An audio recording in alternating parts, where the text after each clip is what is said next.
नमस्कार। जय श्री कृष्णा। श्री गणेशाय नमः। महर्षि व्यास की जय हो। माँ भगवती सरस्वती की जय हो। श्री मुकुंदाय नमः। श्री गोविंदाय नमः। श्री राधा देवी नमः। आज मैं श्रीमद् भागवत महापुराण कथा में प्रथम स्कंध से अथ पंचदशो अध्याय सुनाऊंगी, यानी 15वां अध्याय। पिछले अध्याय में अर्जुन का मुख मलिन देखकर और भयग्रसित वातावरण को देखकर सशंकित युधिष्ठिर ने बहुत प्रश्न किए। उन प्रश्नों का अर्जुन जो उत्तर देंगे, हम जीवात्मा, हम मनुष्यों को जानना बहुत जरूरी है। जानना इसलिए जरूरी है कि जो भगवान के साथ थे उन्होंने कैसे महसूस किया कि जो भी हम थे वह श्री कृष्ण थे, तभी था, और जब वो चले गए तब नहीं है, और कैसे नहीं है उसका भी वो उदाहरण उसमें देंगे। यह हम लोगों के लिए आंख खोलने वाली चीज है।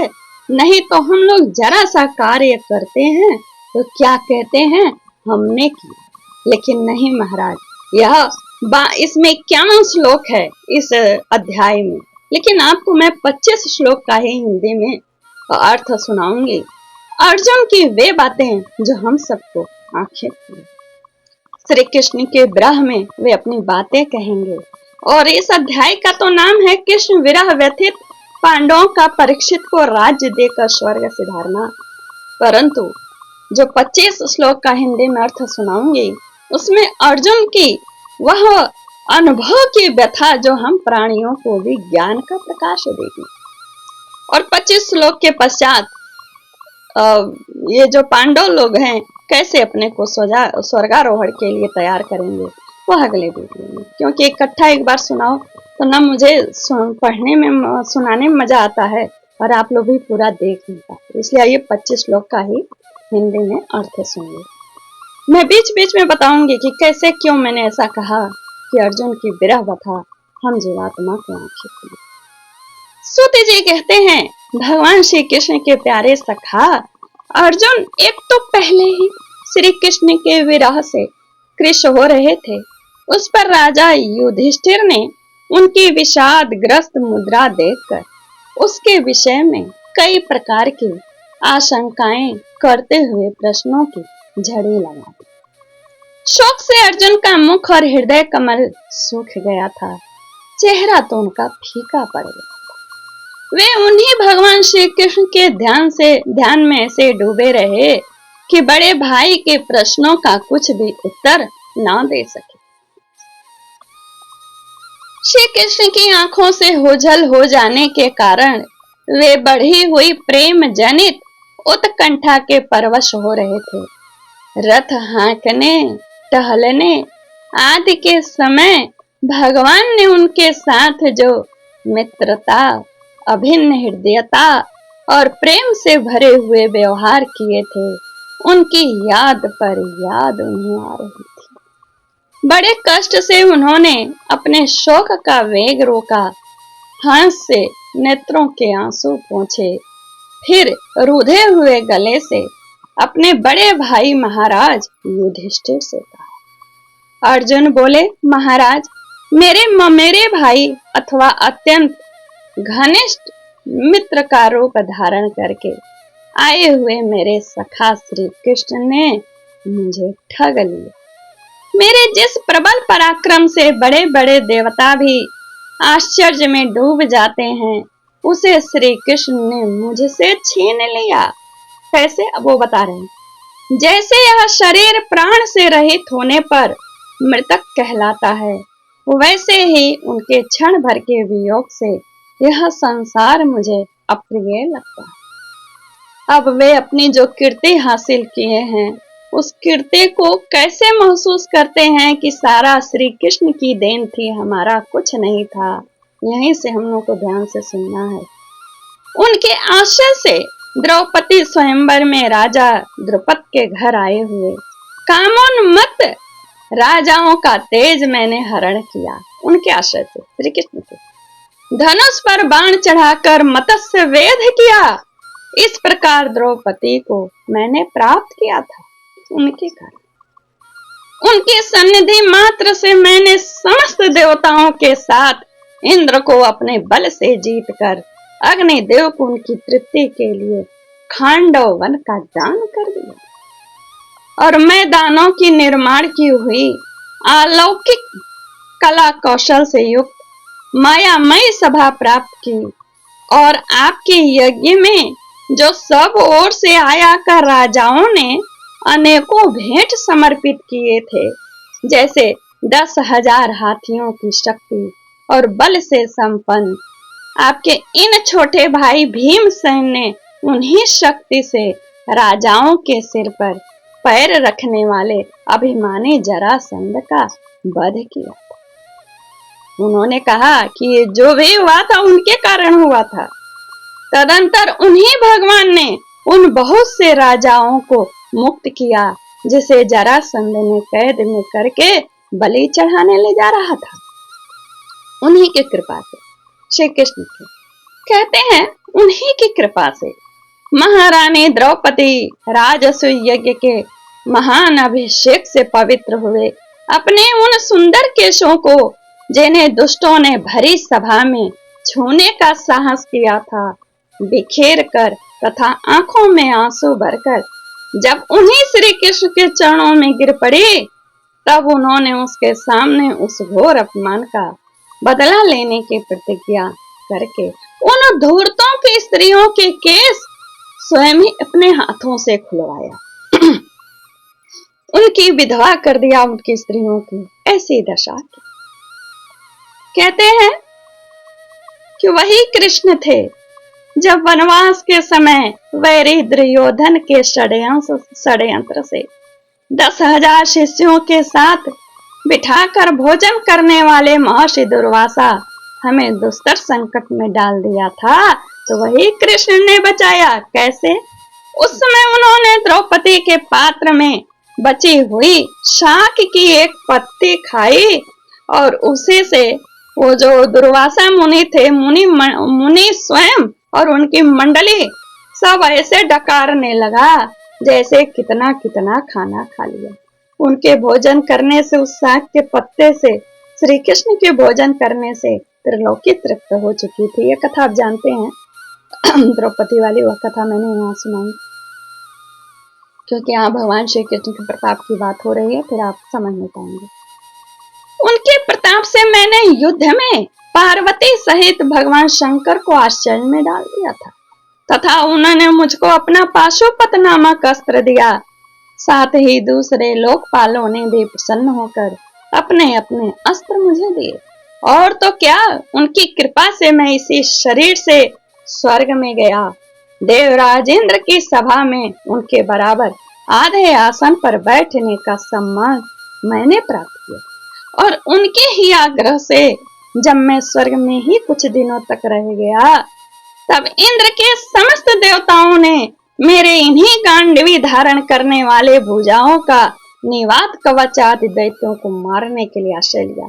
लेकिन ये ध्यान दीजिएगा, ये गांडवी जो बताए हैं ना, आखिरी में इसी गांडवी को शक्तिहीन करके कहेंगे कि उन्हीं की शक्ति। सुनते रहिएगा ध्यान से। दैत्यों को मारने के लिए आश्रय लिया महाराज, और यह सब जिनकी महती कृपा का फल था, उन्हीं पुरुषोत्तम भगवान श्री कृष्ण ने आज मुझे ठग लिया। महाराज, कौरवों की सेना भीष्म, द्रोण आदि अजय महामत्स्यों से पूर्ण अपार समुद्र के समान दुस्तर थी, परंतु उन्हीं का आश्रय ग्रहण करके अकेले ही मैं रथ पर सवार हो मैं उसे पार कर गया।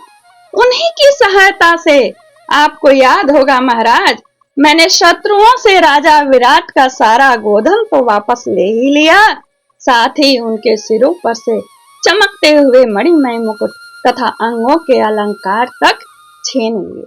भाई जी, कौरवों की सेना भीष्म, कर्ण, द्रोण, शल्य तथा अन्य बड़े बड़े राजाओं और क्षत्रिय वीरों के रथों से शोभायमान थी। उसके सामने मेरे आगे आगे चलकर वे अपने दृष्टि से ही उन महारथी उत्पत्तियों की आयु, मन का उत्साह और बल छीन लिया करते थे। द्रोणाचार्य, भीष्म, कर्ण, भूरिश्रवा, सुशर्मा, शल्य, जयद्रथ और बाहलिकादि वीरों ने मुझ पर अपने कभी न चुकने वाले अस्त्र चलाए, परंतु जैसे हिरण्यकश्यपु आदि दैत्यों के अस्त्र शस्त्र से भगवत भक्त प्रहलाद की रक्षा की स्पर्श नहीं कर सका उसका कोई भी अस्त्र शस्त्र, वैसे ही उनके शस्त्रास्त्र जो ये थे द्रोणाचार्य इत्यादि, इनके शस्त्रास्त्र मुझे छू न सके। यह श्री कृष्ण के भुज दंडों की छत्र छाया में रहने का ही प्रभाव था, क्योंकि उनके जाने के बाद इनको अपनी शक्ति पता चली थी, आगे पता चलेगा भी। श्रेष्ठ पुरुष संसार से मुक्त होने के लिए जिनके चरण कमलों का सेवन करते हैं, अपने आप तक को दे डालने वाले उन भगवान को मुझ दुर्बुद्धि ने सारथी तक बना डाला। आहा, जिस समय मेरे घोड़े थक गए थे, मैं रथ से उतर कर पृथ्वी पर खड़ा होता था, उस समय बड़े बड़े महारथी शत्रु भी मुझ पर प्रहार नहीं करते थे। क्यों? उनके बुद्धि को ये मोह लेते थे, श्री कृष्ण भ्रम में डाल देते थे। महाराज, माधव के उन्मुक्त और मधुर मुस्कान से युक्त विनोद भरे एवं हृदय स्पर्शी वचन, उनका कभी मुझे पार्थ कहना, अर्जुन कहना, सखा कहना, कुरुनंदन आदि कहना, पुकारना मुझे याद आने पर हृदय में मेरे उथल उथल मचा देता है। सोने, बैठने, टहलने और अपने संबंध में बड़ी बड़ी बातें करने तथा भोजन आदि करने में हम प्रायः एक साथ रहा करते थे। महाराज,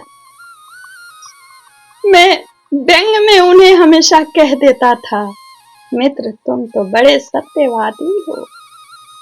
उस समय भी वे महापुरुष अपनी महानुभावता के कारण जैसे मित्र अपने मित्र का और पिता अपने पुत्र का अपराध सह लेता है, उस कहे हुए मेरे व्यंग वाणी को वे सह लिया करते।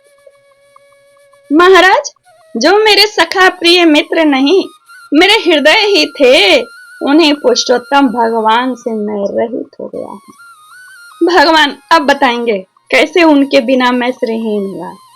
भगवान की पत्नियों को द्वारका से अपने साथ ला रहा था, परंतु मार्ग में दुष्ट गोपों ने मुझे एक अबला की भांति हरा दिया।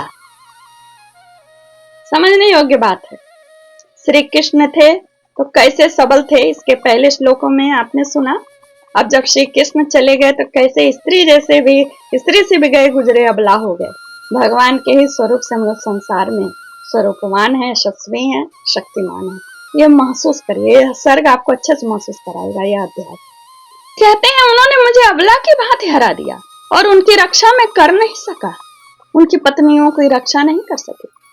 वहां मेरा गांडवी धनुष, जिस धनुष से इंद्रासन को हिला दिया था, वे ही बाण, वे वही रथ, वही घोड़े, वही मैं रथी अर्जुन, जिसके सामने बड़े बड़े राजा लोग सिर झुकाया करते थे, श्री कृष्ण के बिना ये सब एक ही क्षण में नहीं के समान सारे शून्य हो गए।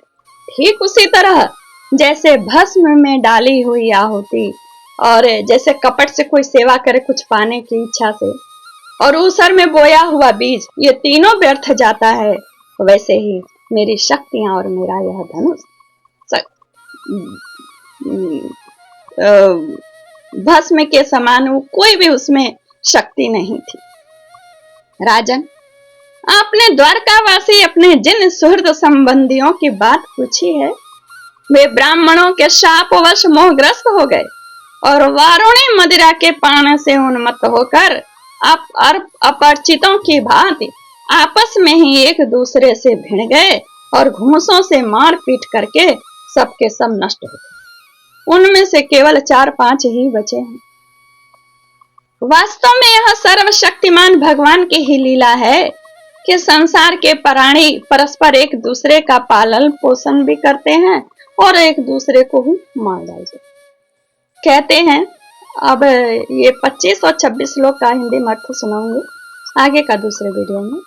राजन, जिस प्रकार जलचरों में बड़े जंतु छोटों को, बलवान दुर्बलों को एवं बड़े और बलवान भी परस्पर एक दूसरे को खा जाते हैं, उसी प्रकार सुनिए यहाँ पर ध्यान से, अतिशय बड़े और बड़े यदुवंशियों के द्वारा भगवान ने दूसरे राजाओं का संहार कराया और उसके पश्चात उन्हें यदुवंशियों के द्वारा ही एक दूसरे यदुवंशियों का नाश करा के पूर्ण रूप से पृथ्वी का भार उतार लिया। यहीं पर 25-26 श्लोक का हिंदी में अर्थ आपको सुनाती हूँ। अध्याय पूर्ण नहीं हुआ है क्योंकि 15 मिनट हो गया और मुझे सुनाने में भी घबराहट होती है एक साथ 50-60 श्लोक का हिंदी में, और स्वयं समझते हुए समझाते हुए मुझे बड़ा आनंद आता है। यूँ कहिए मैं स्वयं के लिए ही पढ़ती हूँ। आप अगर इससे फायदा उठा रहे हैं तो ये मेरे अहोभाग्य, भगवान की कृपा। लाइक कमेंट शेयर करिएगा। नमस्कार, जय श्री कृष्णा।